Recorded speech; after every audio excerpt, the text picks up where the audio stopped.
Hi, this is Dr. Patrick Cohn with YouthSportsPsychology.com by Peak Performance Sports. Today I have a short video on how to boost young athletes' confidence prior to games.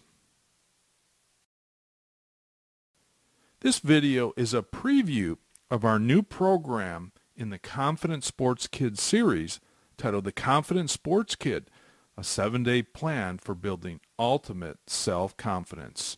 More on that later.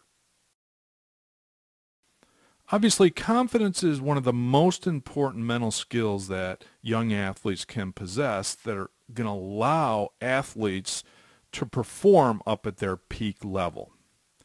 Today I'm going to talk about some of the confidence killers and what you can do as a sports parent to help your athletes overcome some of those confidence killers so they can go into the game with a full tank of confidence. Now you see the 4 quadrants here that I have: expectations, reactive confidence, self-doubt, and some things that parents do that can sabotage a kid's confidence as well. So let's get into each of these areas. First of all, I talk quite a bit about the confidence expectation connection.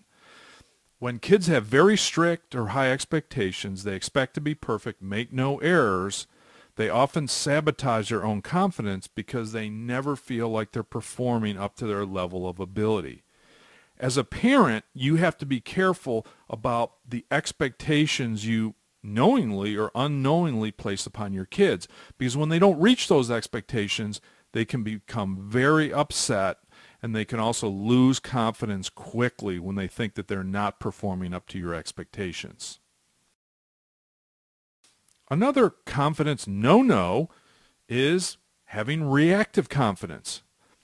Reactive confidence is when athletes get into their warm-up or their pregame routine and things don't feel right for them.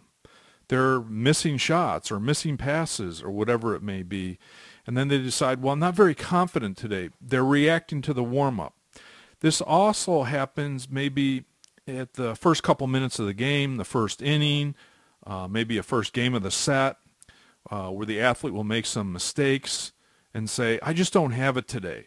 They're reacting to their performance and what's going on within their performance. Sometimes others can rock their confidence as well because they're doing things that maybe upset them or irritate them.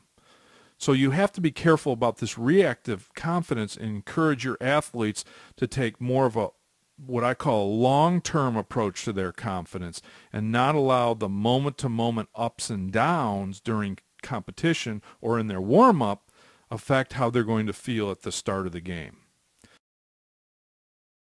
Another huge confidence killer is self-doubt, because self-doubt is the opposite of confidence.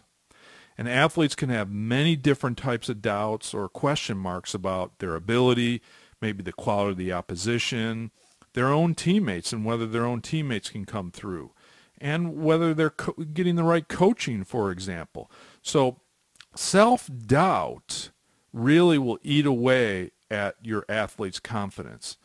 I don't have time in this video to explain everything, but what you want to do is make sure your athletes are not doubting before competition, by helping them first identify what are their own doubts, what are the question marks they have in their mind, and creating a coping response or a reaction to that specific doubt. We've noticed that parents can overcoach kids prior to games, and it only confuses kids more, and they can actually lose confidence. You want to make it simple before games, obviously. Parents can sometimes make comparisons to other athletes, and when you make comparisons to other athletes, that can be problematic for your young athletes. So you don't want to make comparisons, and you don't want to focus kid on avoiding mistakes. If you focus your kids on avoiding mistakes, that can also cause them to play tentatively and fearful, once again, not confidently.